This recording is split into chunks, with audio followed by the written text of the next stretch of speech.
8:08. Continuamos conversando con el Procurador General de la República, el doctor Francisco Domínguez Brito, en el Sol de la Mañana. Víctor Gómez Casanova. Al magistrado Procurador General de la República, doctor Francisco Domínguez Brito, se le ha tenido siempre pues la etiqueta de ser uno de los defensores del Código Procesal Penal y de los principales propulsores del Código Procesal Penal, y en términos jurídicos se le considera como una persona garantista. Sin embargo, hemos visto y hemos criticado varios comunicadores y distintos legisladores y sectores de la sociedad que este código es muy benévolo y que en algunos casos pues la policía entra a los delincuentes por una puerta y a través de subterfugios y tecnicismos legales los mismos delincuentes salen por otra. Recientemente se hicieron modificaciones al Código Procesal Penal para irlo adecuando a la realidad. ¿Qué opina Francisco Domínguez Brito, Procurador General de la República, sobre ese Código Procesal Penal a la luz de las realidades que vivimos hoy día en nuestro país? Primero, el Código Procesal Penal y su reforma en su momento, ya hace su aplicación hace más de 9 años, fue necesaria. Segundo, lamentablemente no dio los resultados en sentido general que nosotros queríamos, en el sentido de que se siguieron las prácticas del antiguo código, la cultura de los aplazamientos y de los reenvíos, la celeridad que establece la norma no necesariamente se ha cumplido. Tercer punto sobre el código, no es cierto que genera digamos libertades así como se ha planteado, y te voy a dar el dato que he repetido. Cuando se inicia el Código Procesal Penal, y en estos años se ha duplicado la población. Eso fue en septiembre del 2004. 27 de septiembre. Va a cumplir 10 años. De 13.000 a 25.000 internos, y 9. Eso se debe a algunos cambios que operó el Código Procesal Penal, sobre todo en casos de denominados delitos correccionales. Cuarto punto, yo estoy de acuerdo con la reforma procesal penal que se ha implementado desde el Congreso. Yo felicito a la Cámara de Diputados, a los senadores, por todo el trabajo realizado, el diputado Víctor Suárez, que fue proponente, la Comisión de Justicia encabezada por Demóstenes Martínez, dos santiagueros, el presidente Abel Martínez. Santiago es Santiago. También santiaguero. Un gran énfasis, al igual que el Código Penal. Ahora, yo quiero que también dejemos claro lo siguiente. República Dominicana necesita afinar la política de persecución, sobre todo en los casos de reincidencias. El Código Procesal Penal y su reforma, que ha aprobado la Cámara de Diputados y que nosotros apoyamos plenamente, nos va a permitir ser todavía mucho más eficiente en estos casos. Establece serias limitaciones para la libertad de aquellos que han cometido hechos de esa naturaleza. La Procuraduría General de la República está trabajando, tiene un año trabajando muy fuerte, y esperamos que en el mes de diciembre eso ya esté en plena implementación. Un sistema biométrico de identificación de imputados. Hemos contratado lo mejor que ofrecen las telefónicas a nivel nacional. ¿Esos son los famosos? No, los brazaletes. Otra cosa, este es el sistema biométrico de identificación de imputados a través de huellas digitales. Okay. Hemos hecho acuerdos y hemos tenido, y agradezco enormemente a Roberto Rosario y a la Junta Central Electoral porque nos ha dado un apoyo extraordinario en todo este proceso de articular un programa de identidad de imputados.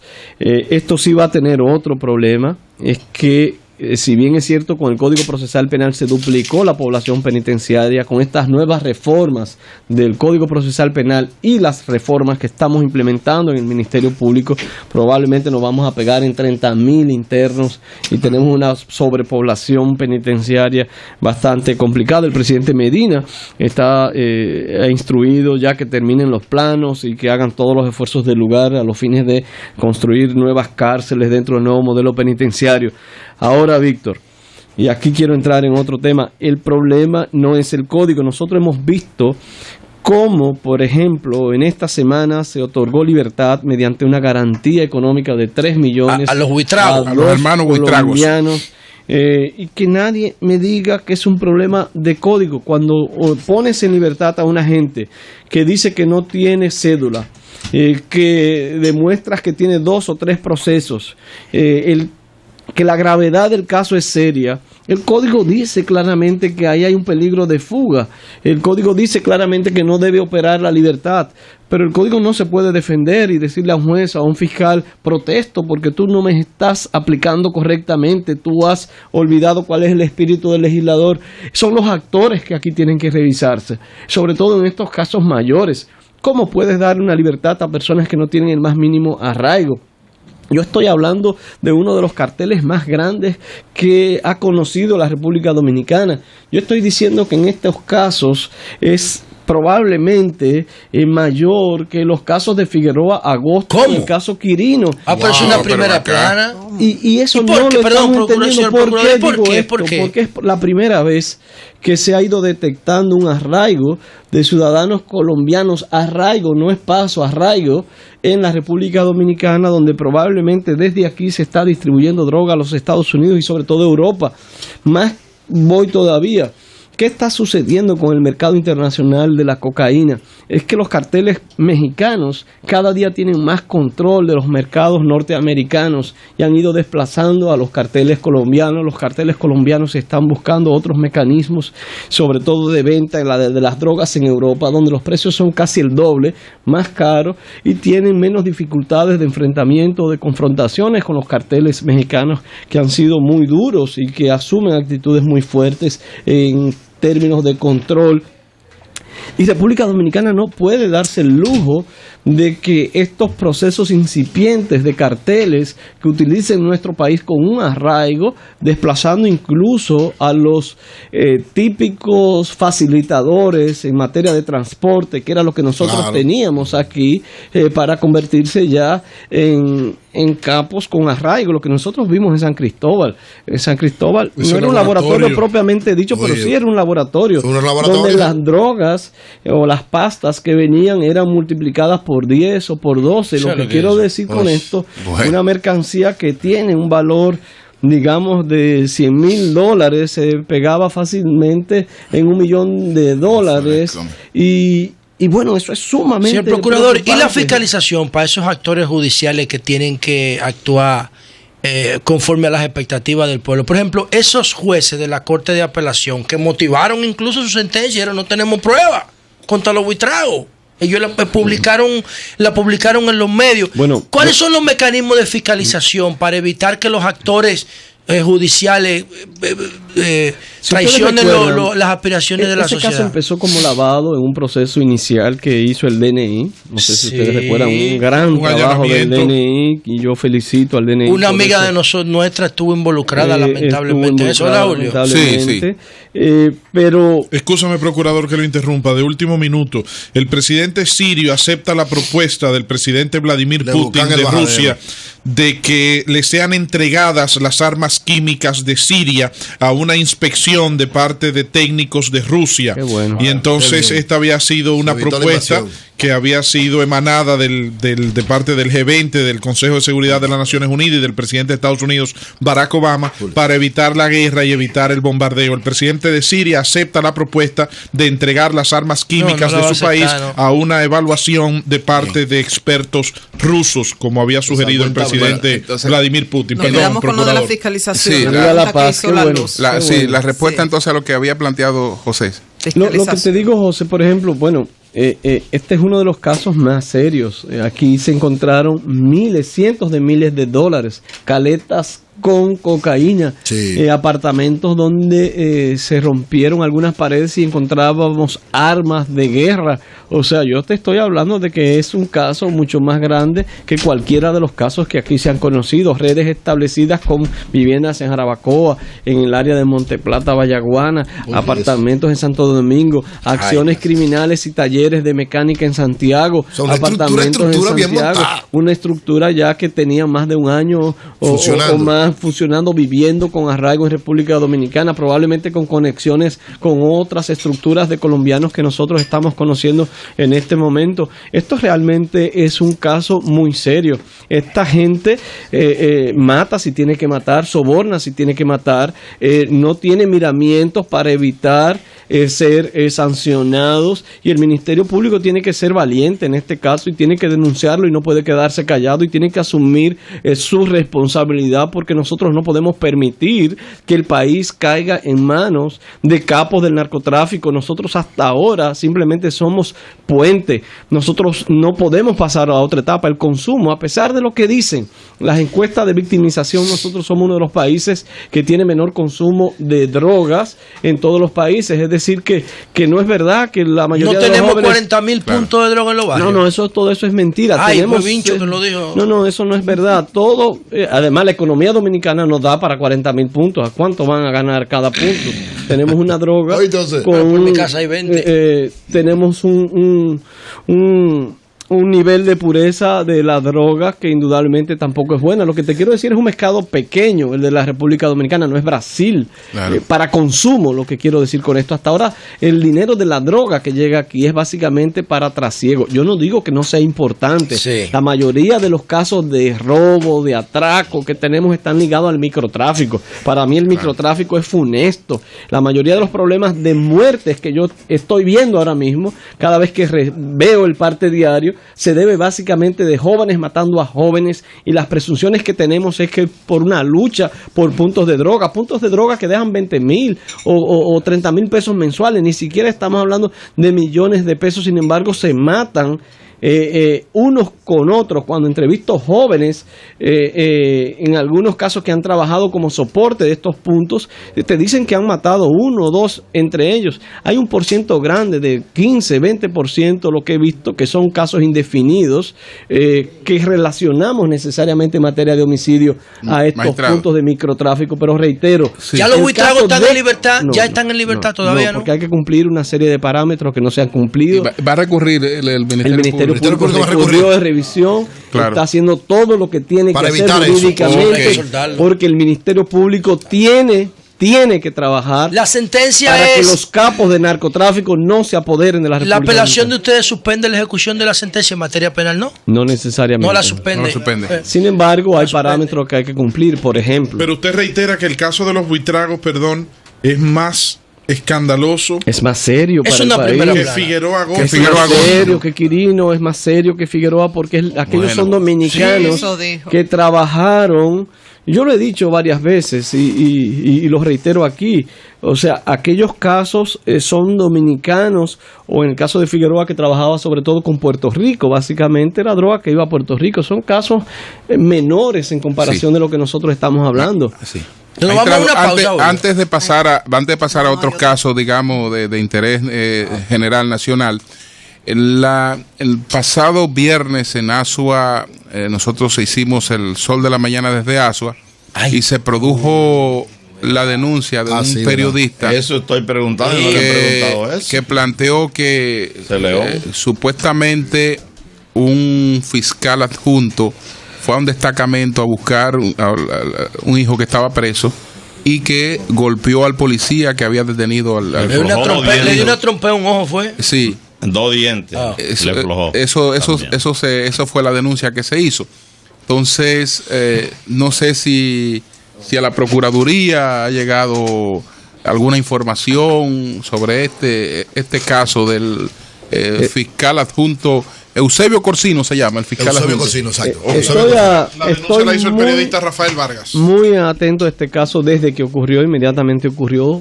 Tanto el fiscal, el magistrado Brito, como el magistrado Vélez, procurador de la Corte, iniciaron el proceso de investigación el mismo día. Bueno, eso ocurrió en la noche. Al otro día fue inmediatamente el magistrado Vélez y fue a la comunidad, fue a ASA, entrevistó a cada uno de los actores. Ahí habían policías con rangos superiores a ese policía cuando ocurrió el hecho.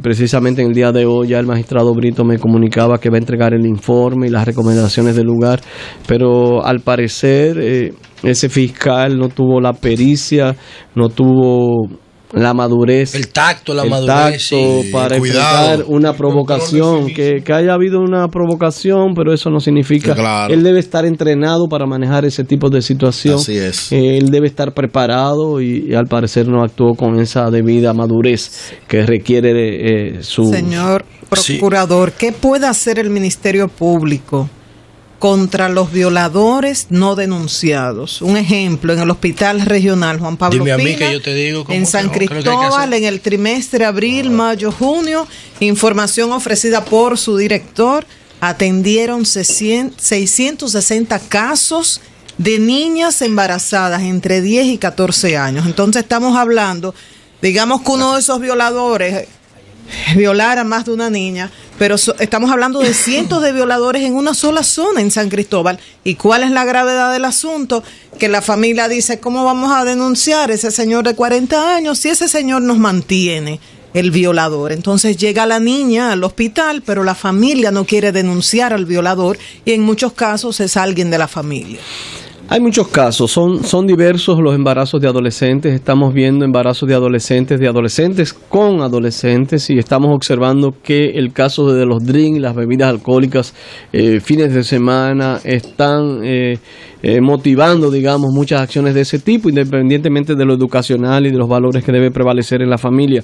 Hay otros casos de adultos con esas menores, que son los casos que para nosotros son mucho más serios, y por eso estamos trabajando bajo la idea de utilizar los mismos protocolos que se están haciendo con relación a la violencia de género. Esto quiere decir que tanto las escuelas como los hospitales, sobre todo ginecología, estarían obligados a comunicar al Ministerio Público todos los embarazos de adolescentes que se pueda presumir que actuaron en ello adultos mayores de edad. Un hombre de 40, de 50 años que tiene relaciones con una niña de 13, de 14, es indudable que ahí hay una violación. Ella no tiene discernimiento. Él es el que mantiene la familia de la niña, ¿ustedes sabían? Pero hay que superar esta situación. Sí. La mayoría de estos casos no mantiene nada, mentiras, son padres irresponsables que no hacen absolutamente nada, la botan, la abandonan. La mayoría de estos casos, estas muchachas se embarazan de otro, al final terminan con 3 hijos o 4 hijos de 4 padres diferentes. Sí, la realidad que nosotros vemos es una tragedia, es muy ligada a condiciones sociales. Yo recuerdo el presidente Medina siempre repetía eso en muchas ocasiones. Son estas madres solteras con diferentes padres, la necesidad de las estancias infantiles, de que tengan trabajo, de buscar nuevas expectativas. Es un tema cultural mucho más profundo que tenemos que abordar. Por eso no quiere decir que tengamos que establecer mecanismos de sanción y vamos a buscar nuevas fórmulas de ser proactivos. No vamos a esperar denuncias, vamos a requerir el hospital en los hospitales a dar que estén obligados a dar la información, y quiéralo o no quiéralo la madre, quiéralo o no lo quiera la abuela, ese no es nuestro problema. Tenemos que actuar contra ese tipo de adultos que abusa de la inocencia de estas menores. Y la responsabilidad de los padres, el padre que consiente eso, ocultando, tiene que ser responsable. ¿Puede ser sancionado? Puede ser sancionado cuando se hace cómplice de esta situación. Magistrado, José La Luz me pidió que, yo no sé por qué él no se atreve, pero no, yo no te he pedido nada. Él me pidió que le hiciera una pregunta. No es cierto. Tú me dijiste a mí que iba a hacer una pregunta. Él me pidió que le preguntara su opinión sobre las narconovelas. Déjame complementarla, ya que tú le preguntaste eso. Él dice, pues fuiste tú que mandaste. No, yo no mandé. Esa no es mi pregunta. Él me dijo. Sí, pero él va a complementar la de Víctor. Ayer nosotros publicamos una foto en Twitter de una valla del Señor de los Cielos. ¿Usted sabe dónde está la valla promoviendo la narconovela? En el Colegio San Juan Bosco. Ay, papá. En el Colegio San Juan Bosco, en la entrada del colegio hay una valla, en la pared del colegio perimetral, en la verja, promoviendo la serie. Lo peor es que lo ponen buen mozo. El Señor de los Cielos. Y al final me decía, señor procurador, un modelo de éxito. El actor es buen miren la subasta del Ferrari. El actor es buen mozo. Miren la subasta del Ferrari de Figueroa Agosto. Lo que yo quiero decir, usted no lo puede decir, míralo ahí, es un modelo de éxito. Yo se lo digo como un saludo para Figueroa Agosto. No quiero que profesora Tesis Sánchez, pero la mujer que me diga que ese protagonista. No, pero yo no me refiero, lo que probablemente el narcotraficante no es así. No es así. Solamente hay que verlo en las fotos. Es así, es verdad. Entonces, lo que yo quiero decir es que a veces todo eso hace que tú le tengas admiración, la colombiana, que le tengas admiración a estos capos, y la realidad no es esa. La realidad de estos capos, si bien es cierto. ¿Qué vamos a hacer con esa narconovela, señor procurador? Y otras más que han sido muy, muy fuertes, pero vuelvo a decir lo que yo decía aquí al principio, tampoco uno puede restringir, la libertad de expresión, el libre comercio. Lo que tiene esto que ver es que cada uno de nosotros tenga que jugar su rol. el tema de los capos y sobre todo en nuestras comunidades es serio. No se da tal vez a ese nivel del Señor de los Cielos o todavía o no, pero vamos esto, para allá. Que no vamos por ese curso todavía. Pero espérate, es que hay una similitud tal vez más aterrizada. Cuando tú hablas con estos muchachos que trabajan con puntos de drogas, ellos también son señores de los cielos en esos barrios. Ellos tienen 2 o 3 muchachas que también salen porque hay que comprarles ropa. Ellos no andarán en un BMW, pero ellos plantean las pasolas preparadas, pimpeadas. Ellos compran tenis. Ellos no roban, no atracan, no venden drogas para que sus hermanos vayan a la universidad, para reparar las casas de sus padres, o un cáncer o una enfermedad. Todo ese dinero se va en un minuto.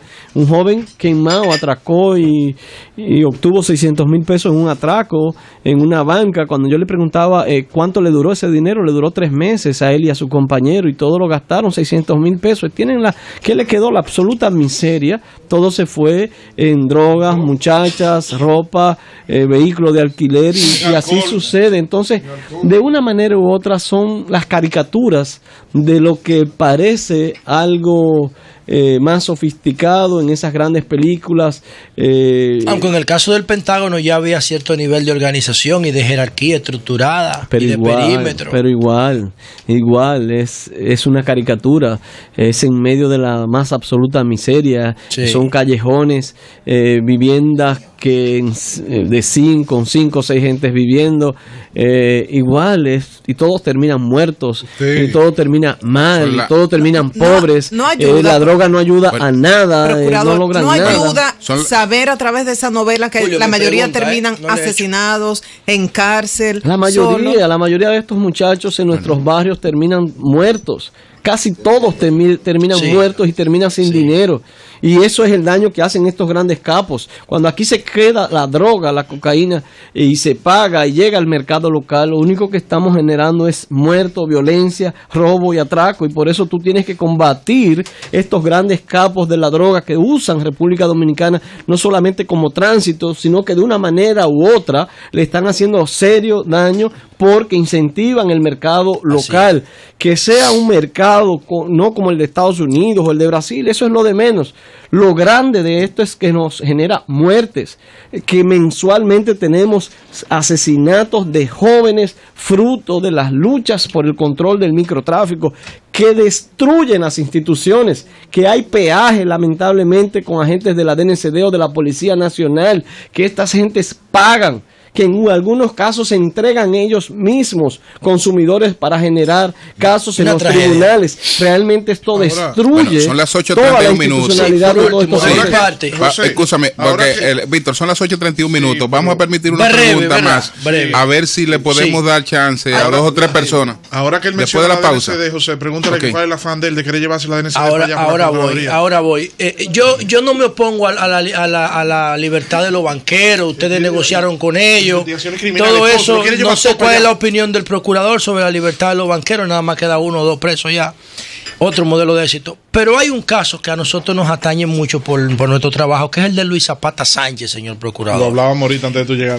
Mientras los banqueros lo están soltando y a los narcotraficantes, bueno, tenemos un amigo ahí que está preso porque supuestamente abusó sexualmente de su esposa, que le va a llevar comida todos los días. Y que ya es mayor de edad. No, y que está con él. Me dijo, la familia que acusó desistió de todo. Mire, lo que usted nos dijo de España, tírelo ahí a propósito. Estamos hablando de eso fuera del aire, José, ahorita. Lo de Luis Zapata Sánchez me duele a todos. En España después de 13 Pero años. Ese es un caso que debe escribirse, ¿no? Y hay reflexiones que hacíamos, que República Dominicana es ausente. Hoy España está discutiendo sobre el aumento para lo que significa la actividad sexual consentida. Ellos los tienen desde los 13 años Y como sabes, hay un partido conservador, el PP. El PP, que quiere aumentarlo a 16. Es decir, que después de los 16 una relación consensuada. Ustedes que son liberales, de que son supuestamente, ustedes no son de izquierda. No. Pero va acá. Entonces son conservadores. Pero fíjate, porque tú no estás de acuerdo con una niña de 13 años. No, yo no estoy de acuerdo. Una niña de 13 años no tiene que ustedes se dan cuenta que somos conservadores en el discurso. Fíjate, qué interesante. Es que José es padre de 2 niñas y una de sus hijas tiene 13 años. Sí, pero yo no estoy, pero independientemente que yo no sea padre, una niña de 13 años no tiene que estar, tiene que estar enfocada en otra cosa, hermano. Aquí hay varias mujeres, madres que pero tú sabes lo que nos dijo el procurador. Que en España, después de 13 años no hay hija fiscal. Que aquí hay una discusión que está ausente. Y es el tema de una muchacha, digamos, vamos, aquí hasta los 18 tú no puedes tener relaciones sexuales con un adulto. Eso es mucho. Y la gran discusión, deberíamos discutir sobre eso. Por ejemplo, España está planteando que sea hasta los 18. Que sea a partir de los 16. Se desacatan después. Y sin embargo hay discusiones que yo creo que vale la pena agotar. Un joven que tiene amores con una muchacha de 17, él tiene 18. Realmente hay seducción. Sí, si es consensuado, es un ayuntamiento. Debe ir preso, claro, condenado a 5 años. Esta es la discusión que se da. En otros países no es así. En la mayoría de los países no es así. Yo creo que esto tenemos que manejarlo con mucho cuidado. Son reflexiones que deben agotarse, la educación sexual, valores, en fin, una serie de puntos que es muy complejo. Pero voy de nuevo con el caso de Zapata Sánchez. Lamentablemente creo que todavía no ha cumplido la mitad. Favorece que iniciemos ese debate aquí en el país. Yo creo que es un debate interesante, sobre la de todo 18 años. Yo creo que debe discutirse. Por lo pronto nosotros tenemos políticas de que si hay una vinculación de edades, no es lo mismo un hombre de 40 con una niña de 16 que una pareja de novios que se llevan 1 año, 2 años. Y una mujer de 45 con un niño de 16. Lo mismo. No pero nunca se ha visto ese caso. Pero es igual, es lo mismo. En Estados Unidos hemos visto igual, es un abuso muy serio cuando una mujer de edad también abusa de este niño, es igual. Pero te reitero, es una discusión que ha estado ausente tanto en los sectores feministas o que defienden más la libertad sexual. Hay discusiones. Yo estoy haciendo la relación de la discusión. No hablamos de República Dominicana un gran cabaret. No. Porque aquí la están embarazando de 10 y de 12 años. No. Yo quiero bajemos la edad. Oigan, para que mal pensado. Para que porque a veces aquí salen titulares de cosas que uno a veces no ha dicho. Yo estoy haciendo la referencia. Ese nuevo periodismo. Yo estoy hablando de lo que está pasando en España. De lo que está pasando en España y sobre todo su vinculación con referencia al caso de Zapata, donde, para que los amigos oyentes lo entiendan, es alguien que tenía una relación, era una menor, se casó, entonces él está paradójicamente preso por seducción o violación de alguien que es su esposa actual. Entonces es algo como complejo.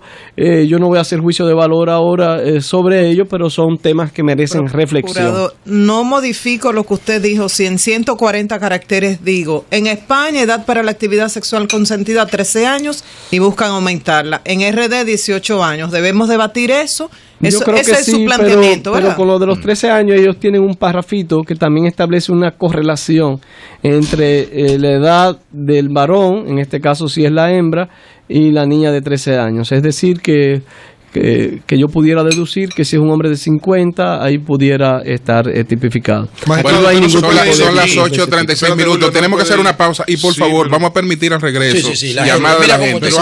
Porque no habrá tiempo si no lo permitimos. ¡Cambio fuera! ¡No, mira!